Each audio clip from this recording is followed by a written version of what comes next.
Okay, I'm back. So, we start with very deep revelations. Naaawa ako doon sa mga teachers na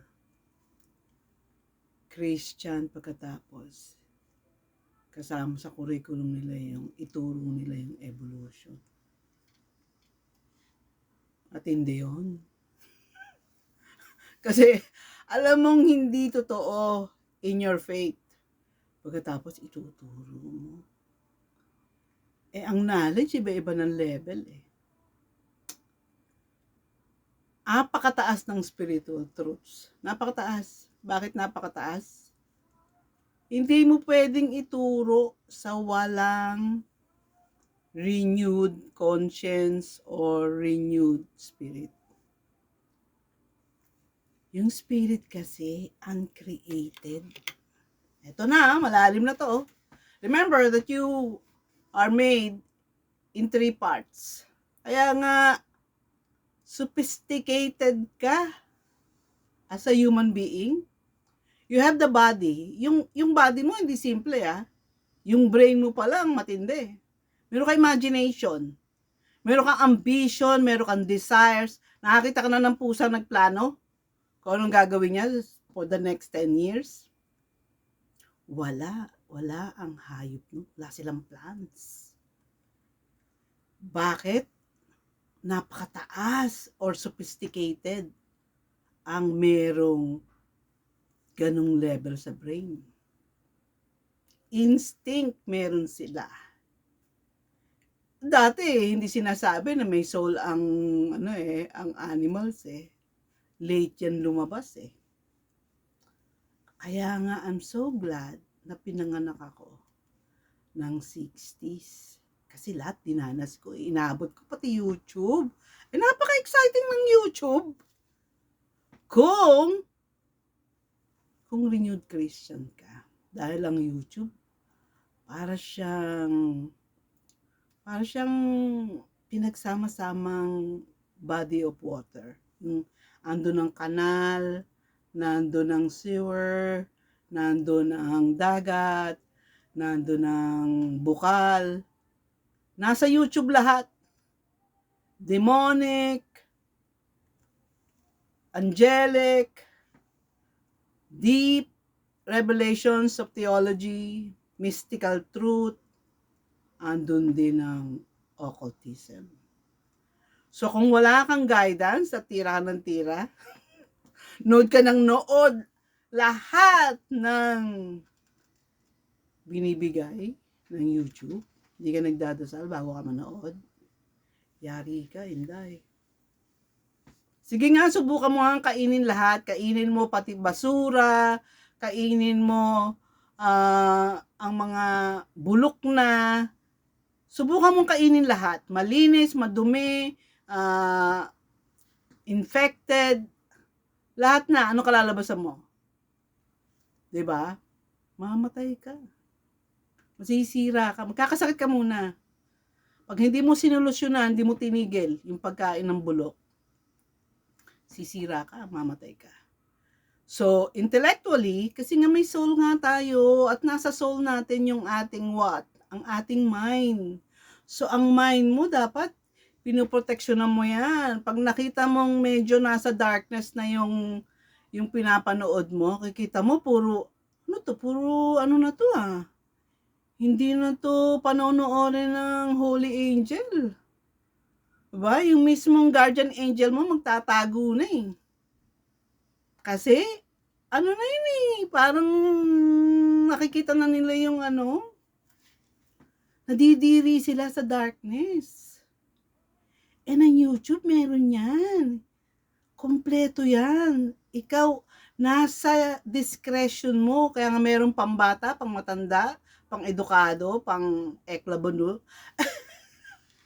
Andun lahat. Ako mismo hindi ko masabi kasi nagdadasal ako bago ako magsalita dito. So, ine-edit ako. Be very careful what you watch because it's going to form your soul. At merong soul na save, sinisave, or dam. At yun, nasa choice mo. Wala namang mapapasok ng heaven na pinilit eh. Wala rin pupunta ng hell na pinwersa. Wala. Ang dignity ng tao is, it is given a choice. Diba? Pag nirerespeto ka, pinupwersa ka ba? Hindi. Kita mo sa Western world, ang bata rito at saka hayop masyadong ginagalang. Hindi naman pwedeng tiradorin ng mga ibon dito. Makukulong ang taas ng penalty. Ha? Sabi natin 27,000 or 22,000. Tinanong ko yung asawa ko, magkano ang penalty? Mga around $22,000. Eh, malapit na sa 1,000,000 yun ah. Oo, tapos titirador ka? For what? Diba? Hindi bobo mga Canadians. Kaya talagang walang gumagalaw ng nature dito. Pagka nga nahulog yung ibon, ire-report pa yun eh. Baka masave pa. Eh sa Pilipinas yan, susunugin na yun ng mga bata pag lalaruan yan. Because of education. Walang education. Hindi naturuan na irespeto ang nature. Naligaw na ako. So, going back, yung mga teachers na nagtuturo ng evolution is nagtuturo ng fallacy. What is fallacy? Fallacy is something untruth. Hindi totoo. Kasinungalingan. Kasi kung talagang galing tayo sa unggoy, di dapat wala nang unggoy. Lahat naging tao na. Hindi, hanggang ngayon may gorilla pa eh. Diba? Sa akin, common sense lang eh. Kung totoo ang evolution, di dapat nag-evolve lahat yan. Dahil through time, nagbabago pala. Okay. So, dapat nagbabago yan. Kunyari, yung itlog, pag nilimliman mo yan, magiging manok yan. Right? So, dapat, yun talaga, hindi na nagbabago yan. Lahat ng itlog na nilimliman, ang itlog nagiging manok. Ibig sabihin, tandaan nyo lagi to. Dito ako, kaya hindi ako naliligaw eh. Ibig sabihin, kung maligaw man ako, di ako nagtatagal. Why? Nag-i-spend ako ng time mag-reflect. Kunyari sa mga kaibigan. Namimili ako ng kaibigan. Ang mga kaibigan may power. They can influence you. Yung sabihin lang nilang, ayoko ng fake. Katagalan, ayaw mo na rin ng fake. Diba? So, pipili ka ng kaibigan sa palagay mo ay practical. Yung tipong pag na-impluwensya ka, good! Hindi yung after mo maging kaibigan, naging addict ka na. Naging nasira na values mo. Na parawara ka. You know? So, tingnan mo muna yung kaibigan mo. Gusto mo bang maging ganyan? Maging siya? Kasi mahahawa ka. Yung kamatis na kamatis. Sa nature, sinasabi, pinapakita ng nature. Pag may bulok na isa sa kamatis at hindi mo inalis, after 3 weeks, bulok yung buong basket na yon ng kamatis. Ganun ang impact ng isang kaibigan. So, mamili ka. Hindi ko sinasabi mamili ka ng tao para, yes, be kind to everyone. Be generous to everyone. Be respectful to everyone. Kasi lahat sila, potensyal na maging temple ni God. Lalim, di ba? Tao yan. Pero sinabi bang best friendin mo lahat? Best friendin mo yung addict na yung tipong trip niya, trip mo na rin. Kasi ganun ang kaibigan. Aminin ko, nung early 20s, naku, nasira ako ng mga ng co-workers ko. Na-impluensyahan ako. Diba? Kasi yung kulang na ako ng time mag-reflect. Nagtatlo ko ng trabaho. Dahil gusto ko nga mag-put up ng business. Napakahirap or complicated ng buhay na to. Kaya kailangan mo ng breaks. Kailangan mo ng spiritual break. Kailangan mo ng physical break. Kailangan mo magpahinga para mag-isip. Hindi para mag-ubos ng time.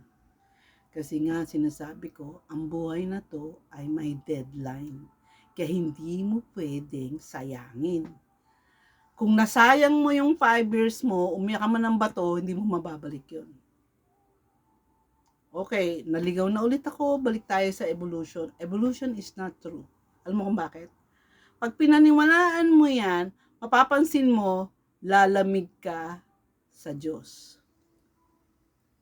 Kasi, ang unang sinisira ng evolution is, saan ka nang galing eh? Ang unang tanong mo, pag nagkaroon ka ng um, power of reasoning, yan, 10 years old ka na, tinatanong mo yun eh. Sino ako? Ang magdi-define sa'yo is saan ka galing eh. Diba? Kung itlog ka, at naging sisiw ka, pinapalaki ka ng manok, alam mo, one day, magiging rooster ka o magiging hen ka. Ang evolution, ang sinasabi? Wala. Galing ka lang sa ano ka lang, para kang bacteria na dahan-dahan nag-create ng molecule. Wow! Ano yun? Para kang tagaw. Na tumubo ng lumaki, na develop, naging tao. Hello! Napaka kadiri. Diba? Parang, ang maniniwala dyan, parang walang kasensense. Kaya, ang dami kasing naloko sa mga pa-textbook eh. Hindi porket nasa textbook, totoo. Tanda mo yan ha? Hindi porket nasa YouTube, totoo. At nagiging sino ka kung ano yung pinaniniwalaan mo. Haba na, diba? Baka mamaya, tuloy ko. Kaya, pag-isipan mo ha, sino gumawa sa'yo?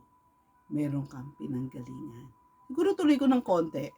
Kasi, yung katawan mo, galing sa parents mo. Kaya yung lips mo, nakuha mo sa nanay mo. Yung eyebrow mo, nakuha mo sa tatay mo. So, from your mother and father, nakuha mo yung mga features mo physically, pati yung talents and gifts mo, minsan nakukuha mo yan sa genes. Pero yung soul mo, yan, ginawa ng Diyos yan, well, nung ikaw ay nagpo-form, nung ikaw ay fetus. Pag binasa mo yung Bible, may nakalagay doon na, ano yun, you knitted me in the womb of my mother. Alam mo ba ibig sabihin? Parang tinahi mo ko, pinorm mo ko sa loob ng tiyan ng nanay ko. Alam mo kung ba ano ibig sabihin nun? It's loaded in meaning. Binibigay niya yung talents and gifts mo through your soul. Yung personality mo, galing sa Diyos yan. Ginawa niya yan while nando ka sa womb. Ano tinatahi niya doon? Your spirit is from Father God. Idinudugtong niya, sinasama niya doon sa soul mo para hindi mo iwalay. Kasi pag namatay ka, yung spirit at saka yung soul nagsiseparate. Galing ano? Kung talagang kilala mo or you know what's a born again Christian is, malayo siya sa ordinary person or ordinary human being. A born again has a spirit that is from God. Tapos yung spirit na yun, nandoon yung spirit ni Christ na nasa loob ng Holy Spirit. Ay! Pag nalaman mo kung sino ka as a born again Christian, respetuhin mo sarili mo. Napaka-precious mo. Pag hinarap sa iyo ang archangels, mas mataas ang value mo. Bakit? Diba, kahit meron kang accountant, ngari, business person ka, meron kang mga officers ng company mo, pero anak mo lang ang papasok sa kwarto mo, sa bedroom mo. Sagrado ang bedroom eh. Anak lang ang papasok doon. As a born-again Christian, anak ka ni God the Father. Sinave ka ni Christ, bride ka niya, kahit lalaki, babae ka, it's your spirit na wala siyang, kasi sa heaven, sa totoo lang, merong feminine na angel, pero hindi mo matatawag na babae at lalaki. Wala silang genital. Pero tayo, dahil babae ka dito sa lupa, pagdating mo doon, babae ka pa rin. pero kasi level ka ng lalaki. Because of Christ, if you read the Bible, it says there, because of Christ, there's no woman or man. Nawala yung nawala yung what you call this, levels. Si Christ pinantay lahat. Walang mayaman, mahirap. Walang edukado, hindi edukado. Walang yung race, walang mababa dyan. Pagdating sa salvation, pantay anak ng Diyos. Lupet, diba? Kaya may inlove ka na may inlove sa Diyos eh. The more you know the truth, the more you will love yourself. At pag minahal mo na yung sarili mo, bibigyan mo na to ng halaga. Ihihiwalay mo na yung sarili mo sa madumi. Hindi ka na, maaawa ka, pero hindi mo isasama yung sarili mo, or hindi, diba hinihiwalay, kung binibigyan mo ng value yung sarili mo, hindi ka kakain ng basura, hindi ka makikinig ng basura, hindi mo lalagyan ang katawan mo ng basura. Bibigyan mo ng halaga sa sarili mo. Okay? I think this is enough. Reflect on that.